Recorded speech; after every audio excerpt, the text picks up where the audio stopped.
আসসালামু আলাইকুম। নতুন একটা রেসিপিতে সবাইকে স্বাগতম। আশা করি সবাই ভালো আছেন। আমিও ভালো আছি আলহামদুলিল্লাহ। নোয়াখালীর ঐতিহ্যবাহী খোলা জালি পিঠার একটা রেসিপি তৈরি করে দেখাবো। এটা কিন্তু মাংসের সাথে খেতে অসাধারণ লাগে। আমি এখানে চালের গুঁড়া নিয়ে নিচ্ছি। আমি এখানে সব মিলিয়ে 3.5 কাপ চালের গুঁড়া নিয়েছি। আর চালের গুঁড়াটা আমি একটু ছেলে নিচ্ছি, যদি কোনো পোকা থাকে এই জন্য। 3.5 কাপ চালের গুঁড়ার সাথে আমি এখানে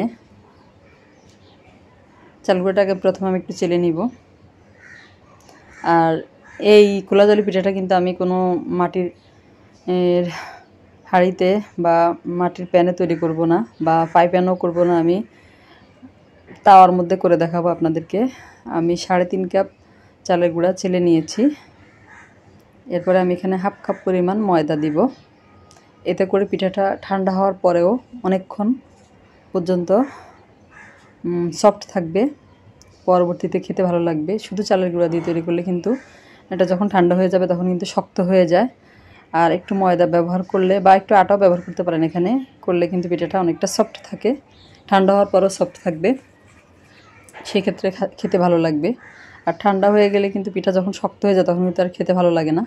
তারপরে এখানে আমি স্বাদ মতো লবণ দিয়ে দিলাম। লবণ দিয়ে হাত দিয়ে খুব ভালো মতো মিশিয়ে নিয়েছি। এরপরে এখানে আমি দিয়ে দিব কুসুম গরম পানি। কুসুম গরম পানি দিয়ে আমি এটা প্রথমে খুব ভালো মতো হাত দিয়ে চটকে চটকে মেখে নেব। আর এই মাখাটা খুব ভালো মতো হতে হবে, তাহলে কিন্তু পিঠাটা পারফেক্ট হবে। যারা আমার ভিডিওটা দেখতে শুরু করেছেন, এই পর্যন্ত এসেছেন, এখন একটা লাইক দিতে ভুলে গেছেন, তারা একটা লাইক দিয়ে পুরো ভিডিওটা জুড়ে আমার সাথে থাকবেন। আর যারা আমার চ্যানেলে নতুন আজকে প্রথম ভিডিও দেখছেন, যদি ভিডিওটা আপনাদের ভালো লাগে তাহলে আমার চ্যানেলটা সাবস্ক্রাইব করে পাশে থাকা বেল আইকনটা প্রেস করে দিবেন।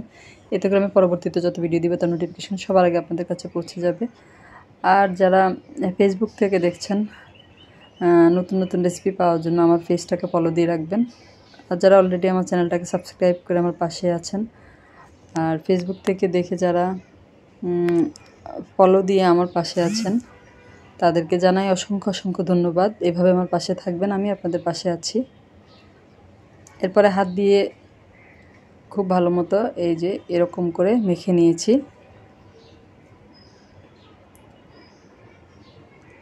এরপরে আরও পানি দিব। আর এই ডোটা কিন্তু পাতলা হবে, ঘন হবে না। এখানে আমি টোটাল 3.5 কাপ 4 কাপ পানি ময়দা আটার সাথে আমি প্রায় 5.5 কাপ 6 কাপের মতো পানি আমার এখানে লেগেছে। কুসুম গরম পানি, এই যে ঠিক এরকম হবে, আপনাদেরকে আমি দেখিয়ে দিলাম। আর এই পর্যায়ে এটা ঢাকনা দিয়ে ঢেকে আমি 1 ঘন্টার জন্য রেখে দিব। আপনার হাতে সময় না থাকলে আধা ঘন্টা অথবা 20 মিনিট রাখলেও হবে। আমার হাতে সময় ছিল জন্য আমি 1 ঘন্টা রেখে দিয়েছি। 1 ঘন্টা পরে আপনাদেরকে আমি দেখাচ্ছি যেটা খুব সুন্দরভাবে সেট হয়ে গিয়েছে। আর এখানে কিন্তু আর অতিরিক্ত কোনো পানি লাগবে না। এই যে একটা চামচ দিয়ে আপনাদেরকে আমি দেখিয়ে দিচ্ছি এটা কেমন হবে, ঠিক এরকম হবে। আর এই পর্যায়ে আমি রুম টেম্পারেচারে থাকা 2টা ডিম একটা বাটিতে ভেঙে নিয়েছি। এরপর একটা কাঁটা চামচ দিয়ে ডিমটা খুব ভালো মতো ফেটিয়ে নিব। ফেটিয়ে নেওয়া হয়ে গেলে আমি সেই ডোর সাথে এই ডিম 2টা মিশিয়ে নিব। আর অনুরোধ রইল আপনাদের কাছে আমার ভিডিওটি স্কিপ না করে পুরো দেখার। ডিমটা আমি ডোর সাথে খুব ভালো মতো মিশিয়ে নিয়েছি। আর চুলে একটা তাওয়া বসিয়ে দিয়েছি, এটা কিন্তু আমার রুটি বানানোর তাওয়া। আর সামান্য একটু তেল দিয়ে একটা টিস্যু দিয়ে একটু মুছে নিব, এতে করে পিঠাটা খুব সহজে উঠে আসবে। আর কিন্তু তেল দেওয়া লাগবে না, এই প্রথমবার একটু দিতে হবে। এরপরে আর দেওয়ার কোনো প্রয়োজন নেই। আর একটু মুছে নিলে হবে, এরপর 2-3টা বানানোর পর মুছে নেবেন, তাহলে সুন্দর মতো পিঠাটা উঠে আসবে। আর এখানে আমি চামচে করে, এটা গরম হয়ে গিয়েছে, চামচে করে 1.5 চামচ দিয়ে দিলাম, দিয়ে একটু গোল করে নিব। গোল করে নিয়ে এটা আমি ঢাকনা দিয়ে ঢেকে দিব মিডিয়াম আছে। বেশি ফুল আছে দেওয়া যাবে না, মিডিয়াম আছে। আর একদম লো আছে দিলে কিন্তু পিঠাটা অনেকটা একটু সাদা সাদা হবে। আর মিডিয়াম আছে বা আঁচ বাড়িয়ে দিলে আঁচের উপর নির্ভর করে পিঠার কালারটা হবে। এরপর ঢাকনা দিয়ে ঢেকে দিলাম আমি। 1 মিনিট পরে আমি এটা উঠিয়ে দেখাচ্ছি। 1 মিনিট থেকেও কম সময় লাগবে। এই যে হয়ে গিয়েছে আমার অসংখ্য ছিদ্রযুক্ত নোয়াখালীর ঐতিহ্যবাহী খোলা জালি পিঠা। এভাবে আমি আরেকটা দেখাচ্ছি আপনাদেরকে। আর কিন্তু তেল দেওয়া লাগবে না।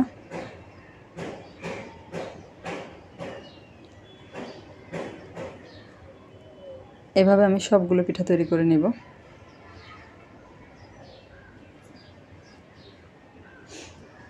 এভাবে কিন্তু তাওয়ায় তৈরি করা যাবে। এই যে সবগুলো আমার তৈরি করা হয়ে গিয়েছে। আমার কিছু খাওয়া হয়ে গিয়েছে, নাস্তা সকালে নাস্তা তৈরি করেছিলাম। এই যে দেখেন অনেকটা সফট ময়দা দেওয়ার কারণে।